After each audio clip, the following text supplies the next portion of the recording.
Hey, everybody on the green and yellow team, it is time to prepare to get great letters of recommendation for your college applications. Here we go. Remember that there are two major buckets of application elements, those in the objective component where we have some kind of metric, an academic mark, a test score, some data about the school and your activities lists. And then there are all those narrative elements that include counselor and teacher letters of recommendation.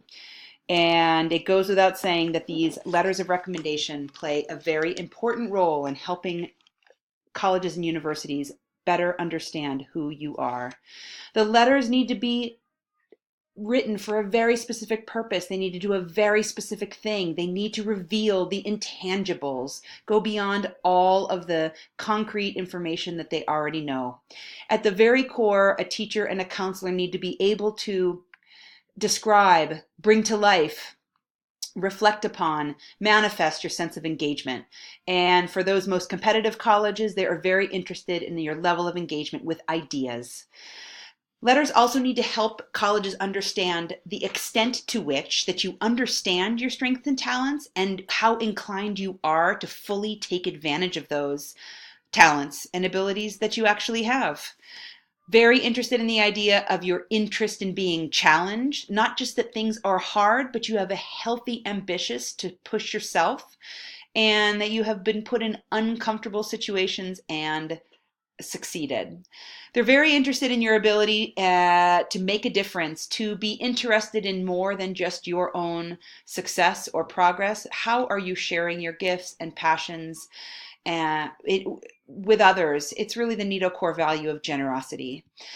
Beyond the kind of characteristics of smart, hardworking, perseverant, there's just a real premium on creativity, curiosity, and collaboration. And then in this moment where you might be inspired to present yourself as this fully buttoned up, fully actualized person who believes that they are going to study economics, I think colleges are looking for adults to advocate for you in the sense that you understand the vast universe of opportunities that university provides. Sure, you might have a passion for a subject or a commitment to a career, but are you willing and interested in exploring? Letters need to do the following things, and it is a truly powerful piece of evidence that helps bring you to life beyond your marks, especially when your marks may be like the rest of the applicant pool. More importantly, that it contextualizes everything. We don't have student rank here at Nito, but this is a moment when adults need to compare you to students in the class based on qualities and characteristics. Teachers often compare you to students in the cohort. They might compare you to all students that they've taught in their entire careers. They're here to verify your strengths and suggest limitations and areas for growth. Teachers will always write letters for you that are positive, and never write a letter that will hurt you in any way. But if you say you're strong in something, it's very important that they hear another voice saying that. It's really important that the life of the mind be kind of brought, a light is shown on that, in that they understand that you have success academically based on your transcripts. What is your potential to thrive in a university setting? And of course, teachers and counselors are putting their own reputations into the mix as universities learn to trust the evaluation and reflection of adults who speak on your behalf. So how do teachers write letters that are full of concrete details that apply to only you? It really, really, really is critical that students help us learn more. I am at a particular disadvantage in that I don't spend every day with you in class. Some of you in the seminar now, but I need to work really hard to get to know you fast. So we really need your help to get your spirit out on a piece of paper. But beyond that, just to not focus on the letter itself, you deserve to have some sense about yourself in the ways that the questionnaire asks you. Who are you as a learner? What are you good at? What do you do with constructive feedback? That's the whole point. You are the best owners of these juicy stories and insights that you have for teachers based on your academic life. And importantly, it helps teachers who are not as intimately involved with your college process that you actually have a strategy, that you actually have a theme to your application that you need their help on. If in fact you happen to ask two teachers in the humanities to write you letters, without some direction, they in fact might write the same letter. Redundancy is lethal in the application process. You need to help them know which theme that would be most useful for you to develop based on their class. And just despite all of this kind of significance that I'm putting on the letters are not something that I recommend you ever read. My best practices are that letters remain confidential from the students. The U.S. government does give you the right to view these letters that are written on your behalf. However, teachers and universities will know that you have not waived your right to see them. If teachers know that you and or your parents would like to somehow review the letter in advance, it will inspire them to not be as candid, and you will not receive nearly as beneficial of a letter. Universities then are curious as to why you don't trust your teachers or counselors to write candidly in support of your university goals. I'm going to recommend that all students waive their rights to view these letters and trust their teachers. But it's not a blind trust, folks. It's about you investing in these questionnaires, the heavy lifting that I talked about, so that you are quite certain of what some of the major components in the letters will be. These questionnaires that we are going to talk about now are available and live on Naviance, and they are yours to complete for the next 2 weeks. One is for me, the counselor, and one is for 1, 2, or with my permission, 3 teachers. The counselor letter is more of a floodlight that is going to shed light on the whole arc of your NITO experience. The teacher recommendation is going to be the spotlight, which should be really focused on the academic experience in their classroom. Here are the 10 questions that you need to noodle on. 1, because you deserve to know the answers to these questions, and this will help you receive the best letter possible. I always give you the dream, right? The biggest, the best thing possible. The extent to which you think, share, complete these questionnaires will determine the quality of your letter. So you really decide. This is challenge by choice. And these are also awesome brainstorming activities for essays. The junior interview questionnaire that I provided last year got the juices flowing. These, again, are sometimes a rehash of direct essay questions that you will need to write anyway. So we are paying it forward, circling around similar questions about values and strengths and goals that are obviously come up so often in the U.S. application process that universities really want to know the answer to. So for the counselor questionnaire, please reflect on what has been the best academic experience for you in high school. For all of these questions, use examples, show me what you mean, provide me with evidence, rather than adjectives and high-level statements that really could apply to any student. And that urging about using evidence and showing me what you mean is in the questionnaire, but not on the slide.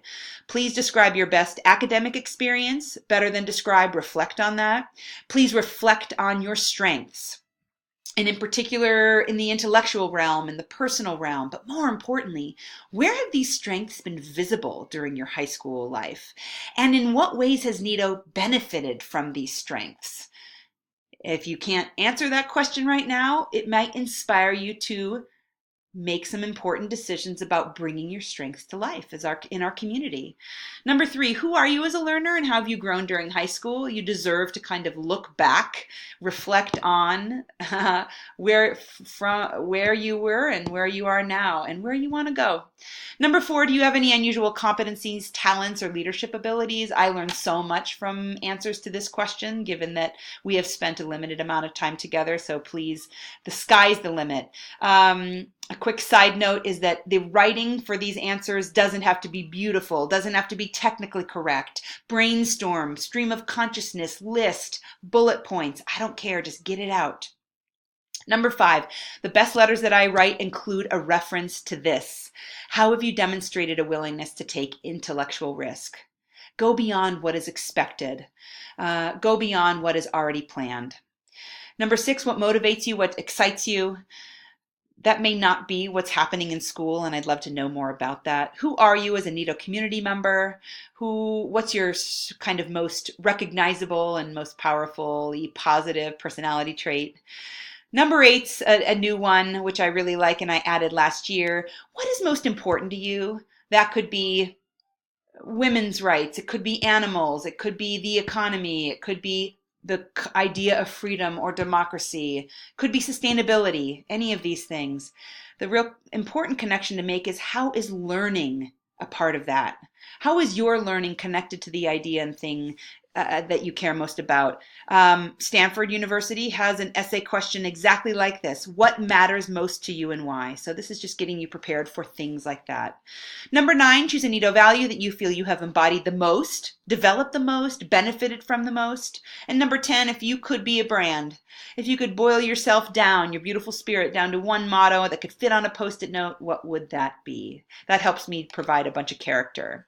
By the way, these are not questions that I just have an interest in knowing the answers to. Every year, I'm very relentless in asking universities, what were the conversations in committee about letters of recommendation?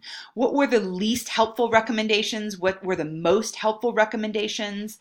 And what exactly do you want to know from us as teachers advocating on your behalf? This is what universities, sometimes the most elite ones, tell me they want to know from us.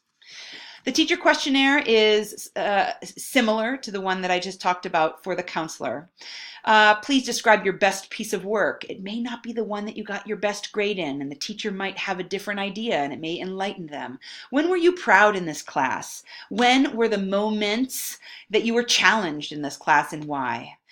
These are these character traits that, instead of being smart or hardworking, colleges really want to know about collaboration, innovation, leadership, and communication. Start with the cliches if you must, but please go beyond to help us what these words mean to you. How do you demonstrate curiosity in this class? What do you enjoy most? Think hard about not necessarily asking the teacher for which you got the best grade, but they know that you don't like that class at all. If the teachers know you enjoy their work, the tone of the letter will be more positive. Who are you as a learner in this class, and how have you grown? It's the benefit of a 2-year course sequence for IB classes in particular. Number 8's a new one and an amazing one. What does it really mean to understand something in this class? I knew I took calculus in high school and did fine and didn't understand a darn thing. So it'd be really worth thinking about, what does it mean to understanding things in music or physics or literature? Number 9's an awesome one. What is the most important piece of constructive feedback you've received from a teacher? And what did you do about that? How did it influence the way you learned and performed in that class? If you don't remember any constructive feedback from your teachers, please ask them for more. Colleges are looking for your ability to be given feedback and then utilizing it quickly to improve. And number 10, what does success look like in this class for you? Go beyond the grades. I would like to inspire you to remember you are not your GPA. What does success in this class look like to you, mean to you? So these questionnaires are live on Naviance, and in the next 2 weeks, they are due. So please complete one for me. Everyone needs to complete at least one. For a teacher, most likely 2 teacher recommendations. We go school by school depending upon what your requirements are. At the bottom of the questionnaires, please remember to click the blue button Save. If you close your browser, nothing will save. Please don't ask teachers yet for the letter. No, they're not seeing any of these questionnaires. I'm going to walk you through a professional, respectful way to ask teachers to write you a letter of recommendation that includes this body of work, so that they know your request is supported by the heavy lifting that you've already done. We'll get to the process next week. 2 weeks from today, folks, all your questionnaires need to be done, because teachers need to start writing, I need to start writing letters, and you need to move on to other tasks on the college process. All right, everybody, that's it for College Letters of Recommendation. Good luck.